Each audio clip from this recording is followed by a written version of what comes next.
Welcome to another episode of the Dade Connection, guys. Today's episode is going to be a little bit different. We're going to be doing a podcast with my good friend, Mingli. Say hi, Mingli. Hi. We're basically just going to be discussing, just politics here in Miami, just the manner in which our own political landscape as our generation, which, just so you guys know, on Spotify, her podcast is named A Day in Gen Z or A Life in Gen Z? A Day. Okay, perfect. So we'll just be discussing different topics, and I'm sure you guys are going to love the video, so don't forget to like, comment, and subscribe.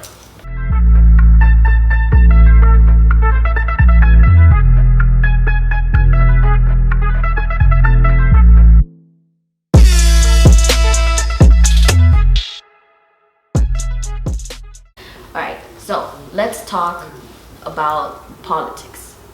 In Miami, specifically, I guess you could say.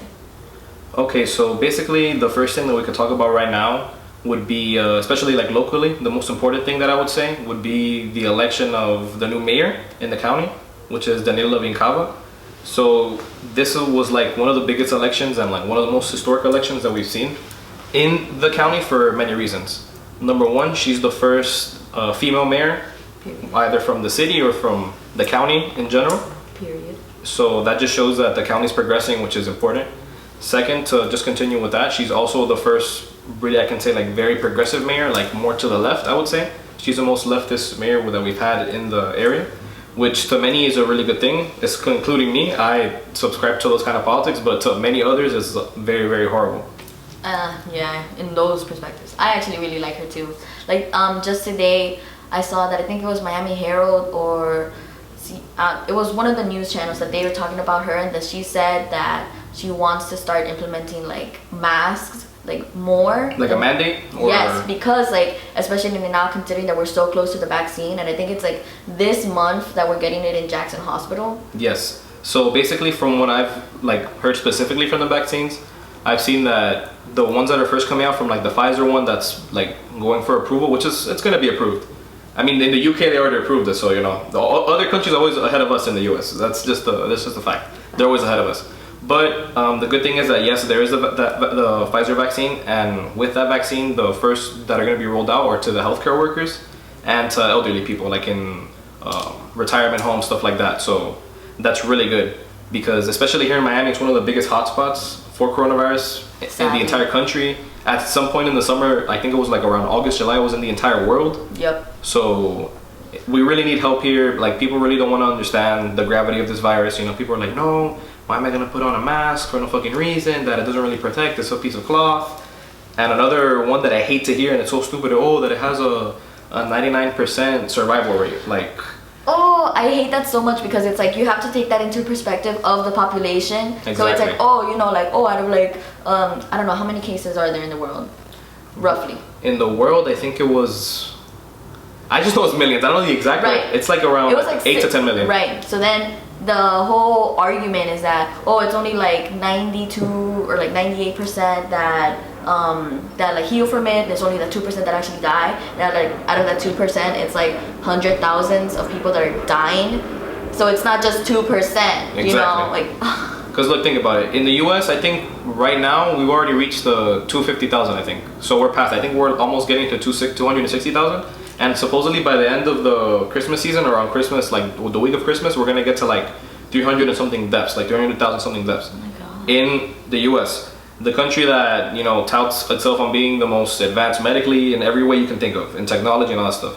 So why is this happening? It's not because we don't have the technology, or because we don't have the, how can I say this, like the intelligence to do it, because we do. We have all the resources available to us. It's just that with Donald Trump, with the Republicans in Florida, yes, they've instilled curfews, they've done all these different things, but they haven't taken enough action because they're scared of losing their elections. But instead of worrying what's best for the people, for the millions of people in the state of Florida that have lost families, that have lost their loved ones, their significant others, so many people that are important in their lives, to a virus that could have easily been avoided. It could have easily been avoided if there would be a national mask mandate. Not people are like, oh no, I saw on TikTok, I don't know if I sent you the video, but there was this TikTok of this girl that was like, I'm not gonna put in the vaccine because it's the mark of the beast, and God told me the truth. The whole video that they threatened her to, that if she didn't take the vaccine that they were gonna kill her. And What? and then they were like beating her ass, and she was like all bloody. She's like, ooh, like singing a song or whatever. It was stupid. And then she ends up in heaven because they killed her because she didn't take the vaccine, and she stuck with God the whole way. She probably died because she didn't take the vaccine, you know, not because they killed her. Exactly. I'm sure God wants you to take the vaccine. Yes, I share the same skepticism of the vaccine. Many people say that even, you know, the flu vaccine is one that is dangerous to people, but I mean, it has to have some kind of, you know, efficiency to it, because if not, all the diseases that have been cured, like through vaccines and through immunity, wouldn't have been cured, like smallpox. The flu isn't cured, but like there is a cure, but it's not like completely eradicated. You get me? Yeah, it's because it's different modifications every single time. Like there's a new flu every single year. The Exactly. thing about vaccines that people want to have like the conspiracy about is that like, oh, you're putting the illness into your body. It's like you're putting the, oh, sorry about that. That's like that's the Febreze spray. What was I gonna say? The reason that you're putting the illness into your body is so that your immune system can like get used to it and help you get better for the future. People need to understand this. It's not hard to understand. I respect conservative beliefs, like I've said in my past videos. I respect people who don't think the same way I do, because I don't think that I'm always right, and I don't think that the other person is always right either. I feel like it's important to have differing beliefs, but there's a fine line between differing beliefs and stupidity. And stupidity, like, there's no way around supporting Trump or supporting the Republican Party at this time. Like, I just can't see it. I thought you were gonna say like, oh, there's a difference between having different beliefs and opinions versus being like racist, openly transphobic, and Exactly. you said stupidity. There's not that much difference, but you know. Exactly. So people like, for example, right now with Trump, especially in Miami. For those of us that live in Miami, for those of us that know how the culture is here, you know, it's a very Hispanic city, very diverse city, like people from all parts of Latin America, mostly. It's a like minority majority city, which is rare in the US. So the majority of the people that live here are Hispanics.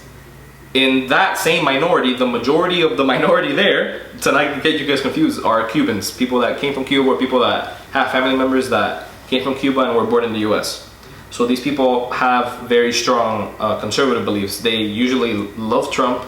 They love the past conservative presidents. I mean, literally, my landlord has that I've lived in their house, in that house for like since I was 4 years old. I love them. They're great old people, old Cuban people. But as soon as you enter their house, they have calendars of Ronald Reagan. They have Bush propaganda everywhere. So it's just, you know, like they have very strong conservative beliefs, which is fine. You know, I understand that. But again, there's a difference between being conservative and having conservative values and supporting people like Trump. Trump is not a conservative. Trump is just a dumbass. He's just politically ignorant, doesn't really have knowledge in politics. He just got lucky, basically. He got lucky. He got lucky for winning because people, you know, were tired of the establishment and this, that, and the third. But I think most people like wanted Trump because they were tired of the way politicians talk, which I kind of understand, because politicians like right now, what I learned in a class in American government last summer, it was that there is politicians that win because they are the medium, meaning that they don't try to be on like the far left, they don't try to be on the far right, and that they like the reason that many people were voting for Trump was because he doesn't talk like a medium, you know, like, oh, I support this to a certain degree, you know, I don't support this to a certain degree. There's always that medium, and I guess most people are tired of that. Like, I'm so tired of that. Like, you know, I support like Joe Biden's presidency, but that doesn't mean that I like his politics as much, because I wish he was like more progressive, you know. But the fact is that he is a medium. He is, and he won because, well, Trump sucks more than him. Exactly. Like, there's nothing else. But going back to what you were saying about Cubans, you know, I think when I took AP US history, my teacher told me that the way it started was because of JFK and the Bay of Pigs. So if you're not familiar, would you like to give us a history lesson? Because I'm not too good with history, so. So basically, you guys can correct me if I'm wrong. Of course, you know, I can be wrong, definitely. But from my knowledge of the Bay of Pigs, was basically an invasion in conjunction with the US government and Cuban exiles that were in the US. And basically the US was supporting an effort in which Cuban exiles in Florida and Miami, or I think throughout the whole country, were going to go back to Cuba and take Cuba back from Castro. The issue is that basically JFK abandoned them last minute. He abandoned them last minute when the operation was already like in full swing. He just backed out and left them basically to die. So that's where I feel that not the hatred, but the Democratic. Anti, especially just the Democratic Party and anti just liberal values goes. But I also don't think that that's the main cause. I think the root cause is that Cubans in general, and I would say Hispanics, not just Cubans, are just conservative by design. Like Hispanics are, they're anti-abortion, very very anti-abortion. It's difficult to find people from like our parents' generation, especially, who are pro-choice. They're anti gay marriage a lot of the time. They're anti just homosexual or just LGBTQ relations in general. They don't think mental health is exactly. They important. think that depression, anxiety, all these things are just like us, like young people wanting to be lazy or wanting to be like not involved in like bettering our lives, which is not true. So when we see the way that Cubans express themselves towards Trump and towards conservative politicians, what's the first thing that we hear? That they're anti-communist, they're anti-socialist, that they hate socialism, they hate communism. I completely get that. I completely understand that, the Castro regime in Cuba basically destroyed the hopes and dreams and the families of thousands of Cuban exiles, and that's why they came to this country. That's why they were so desperate that they would like jump into shark-infested waters to come all the way to this country.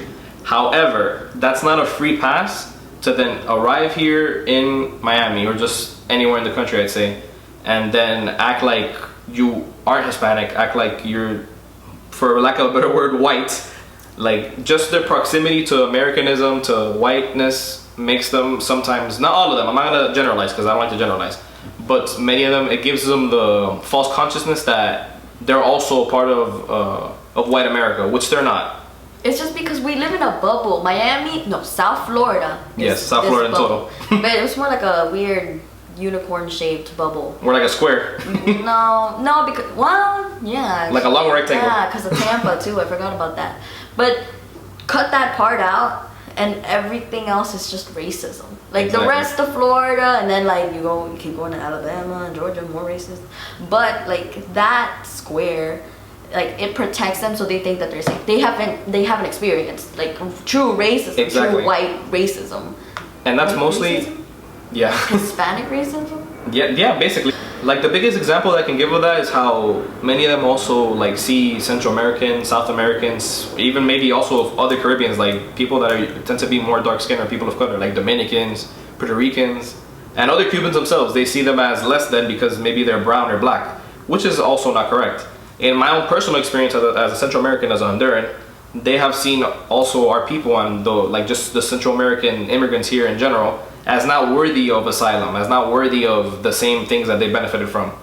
Which, in case you guys didn't know, and I'm sure many people might take this the wrong way, but it's just not the wrong way. It's just factually what happened.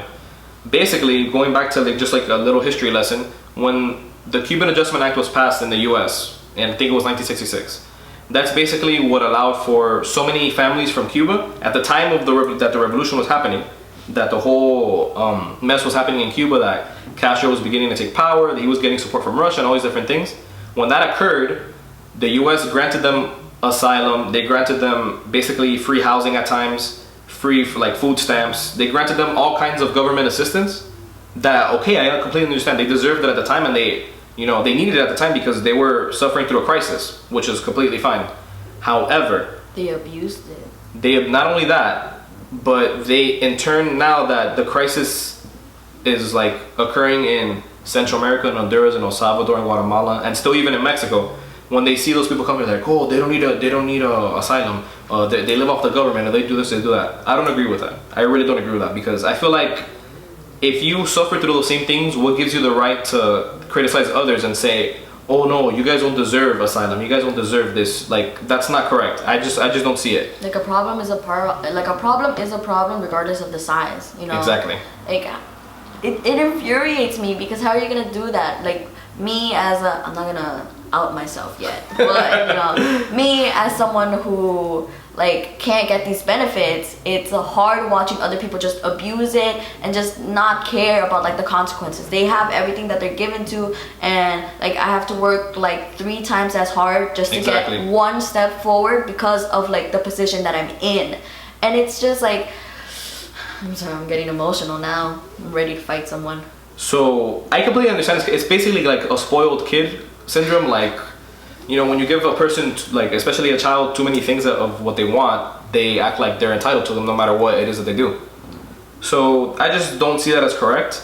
I know that not all of them think that way, especially because my hope was super reinstilled in this election because I saw the Cubanos for Biden initiative. They really did a great job in trying to change the old guard, the old conservative minds to vote for Biden in this election, and many of them did. Again, Biden won in this county, he won in Broward County, he won in West Palm Beach. He won in every county in Florida that had a city in it. The square. Exactly. But of course, the majority of the population in Florida is white, is conservative, is older. So they tend to have these beliefs and they think that Trump was their guy. Completely don't agree, but that's their opinion. And there's been another issue within the Hispanic community that has arisen, especially in these elections, that has shown why they support Trump, why they believe all these things. There's a massive disinformation campaign. So there's these huge ass WhatsApp group chats that basically within them there's this one person or several people who share these YouTube videos showing that Biden is gonna bring the devil, or that he's gonna another one of them said that Biden's possessed by Satan. What the hell? And that all the ones around them, and that Black Lives Matter is basically a group that likes to possess demons, that like to summon demons from hell. So Black Lives Matter, by the way, guys. They really think that he didn't lose. Like, there's no way that the states aren't gonna certify. Trump lost. He lost. That's why he's lost like 30 lawsuits in different states. So a lot of states flipped that were Trump country just 4 years ago. So basically the blue wall, like I mentioned in one of my last videos too, which is Pennsylvania, Michigan, and Wisconsin. Without that, Trump would have never won, and Biden would have never won either in 2020. So all these state flips were super important. And it's great to see how you have to give credit to black organizers all over the country, especially in Georgia. The black organizers and the black organizations that really worked their ass off to turn voters for Biden. In Detroit as well, black people really turned out for Biden in Detroit, all throughout Michigan, in Wisconsin as well, in Milwaukee where the George Floyd incident happened. All these different things turned out for Biden. So that's why now that he's going to be inaugurated soon in January, he better deliver, because you know we still have the 2 Senate races in Georgia in January. Still? Yeah, because they basically went to runoffs. So those 2 elections are super important because they're 2 Senate elections between Dems and Republicans. Can you imagine? Like, we already have the presidency in the House, yeah. And the House. Can you imagine if we also get the Senate? Going back to local politics, it's just, there's so much going on in Miami that I need to have my head straight into it. Because just the other day I was watching, I was on Instagram just scrolling through, and I saw this girl go out in like Wynwood or somewhere, and they had sex workers there. I am absolutely supportive of sex workers. Same here. But the thing is that they had they didn't have masks. Like, they had like this face shield, and that's it. And I was like, and I saw the restaurant too. It was like 40 people all at once. Like, it was just gonna keep getting worse and worse and worse. And yes, literally. Having a happy ending.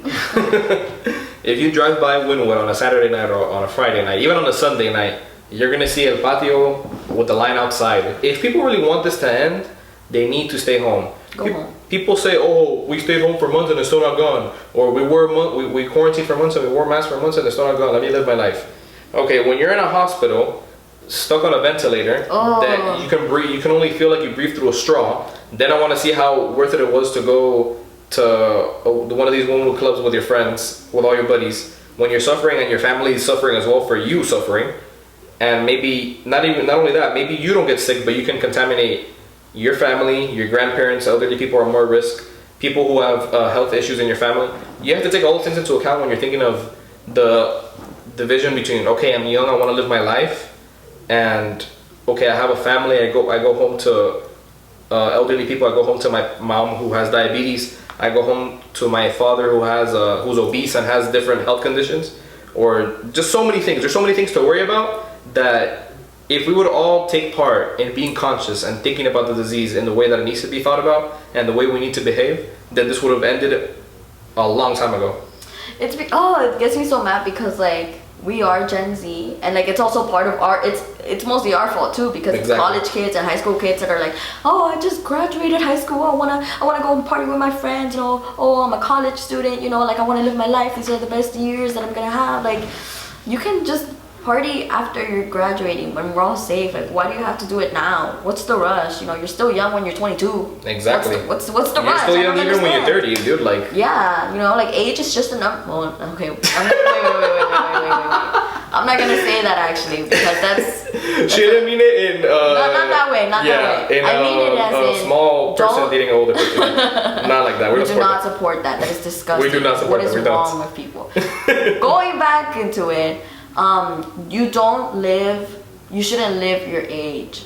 Is that what it is? Yeah, because I have like co-workers that are around like 70, very elderly, 60, 80, and they tell me that the best thing that you can do when you're at that age is that you don't live like you're that age. You know, she told me that she still lives like she's 30, she's still going out with her friends like Saturday nights, you know, having drinks, and like it doesn't stop her because it helps her like live her life, you know.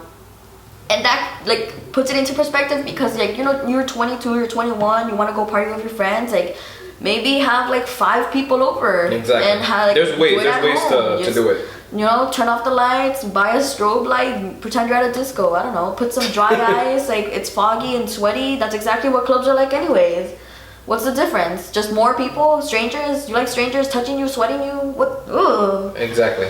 So, of course, we're all guilty of this. Both Mingli and I are guilty of this. We obviously have time where we want to go out, we want to go to parties, we want to do different things, but we have to hold ourselves back and think of the consequences. Yeah. We're not like...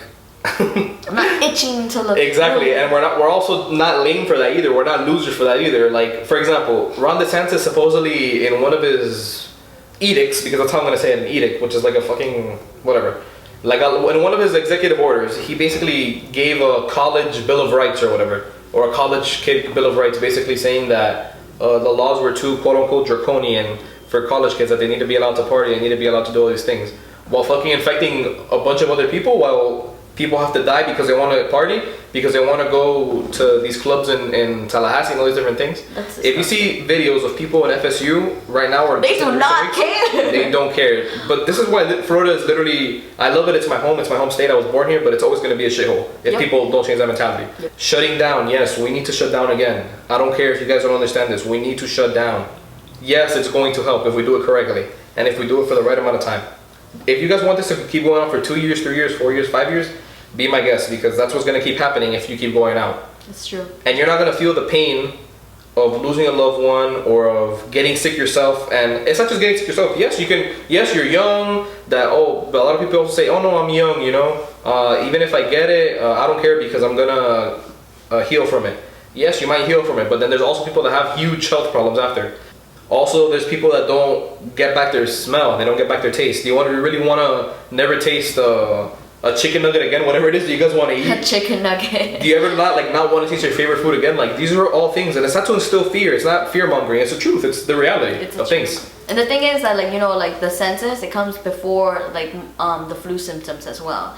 There's this TikTok of this girl that she wanted to try this like TikTok Starbucks drink, and she like went and she got it, and she was like, why don't I taste anything? And she kept like drinking it, and she's like, do I have COVID? And then like she updated and she's like, yeah, I did have COVID. Like, she didn't even realize it, you know? That's one of the biggest symptoms, by the way. If you can't smell or taste, you should get tested, because that's like one of the key symptoms.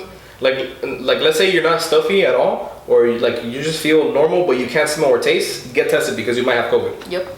So it's so many things, not only locally, not only statewide, but in the country and in the world, that need to be fixed. But since we're talking about the US and Miami in particular, there's so many issues that need to be fixed, guys. There's so many things to fight for currently. Biden winning also is not the end all be all. Please believe that. I did not want Biden for the Democratic nomination at all. I'm not gonna say who I wanted, but it was not him. So, am I happy that he won? Extremely, extremely happy. I even went to the little celebration that they had the day that they announced that he won. Oh yeah, the Freedom Tower. Exactly. Am I satisfied? Not at all, because I need to see what it is that he's gonna do while in office. If he delivers, I'll be even happier. Let's see with the first 100 days, like what he does within the first 100 days. We need to focus on the future and the many, many issues in the country and in Miami that we have. Absolutely agree. So with that being said, guys, thank you so much for watching another episode of the Dade Connection. Thank you so much to Mingli from A Day in Gen Z for being here. Please subscribe to her podcast on Spotify. And Apple Music. Of course. And Amazon Music. Don't forget to like, and comment, Google Podcast. and subscribe.